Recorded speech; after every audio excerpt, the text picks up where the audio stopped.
Hi students, hi everybody, good morning all of you. Today I am going to tell you about Gandhiji. We do not hate wood and small things. Once Gandhiji lost a small pencil, he asked the members of his ashram about it. They sought the pencil everywhere, but they did not find it. So they bought a new pencil for Gandhiji. But Gandhi did not like it. He said, I want that wood and small pencil.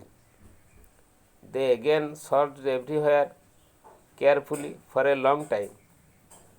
After then, they found it, and Gandhiji became happy to see his lost and wood and small pencil.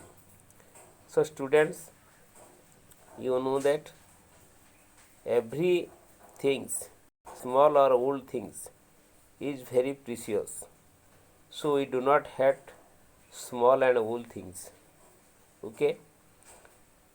तो पिलामाने तुम माने गांधीजी को विषय जानिल ताहले आस सेठी को आम ओडिया रे जानिबा थरे गांधीजी तांकर एक छोट पेंसिलटी कौंटी हजई देले ही आज द मेंबर्स ऑफ हिज आश्रम तांको आश्रमर सब मेंबर मानक से विषय पचारे आश्रमर मेंबर माने एड़े सियाड़े एठी सेठी बहुत खोजाखोजी कले किंतु पाइले नहीं से एक नुआ पेंसिल किणी आनी गांधीजी को देले गांधीजी से नुआ पेंसिल को ग्रहण कले नहीं से कहले मोर से छुटिया एवं पुराणा पेंसिल टी दरकार तो मेंबर माने पुणी आउ थे अति जत्नर सहित एणे तेणे खोजाखोजी कले शेष से पाइले एवं गांधीजी को आणिक देले गांधीजी से पुराणा एवं छोट पेंसिल टी पाई भारी खुशी हेले तो पिला माने तुम मैंने तो गांधीजी हिस्ट्री विषय जानिल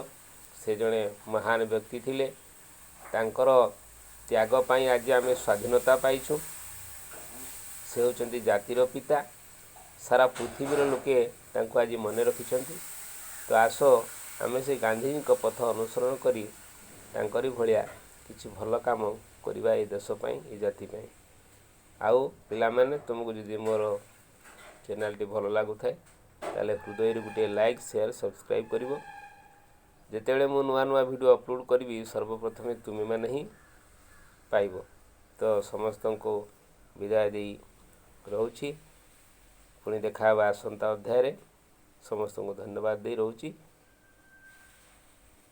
थैंक यू।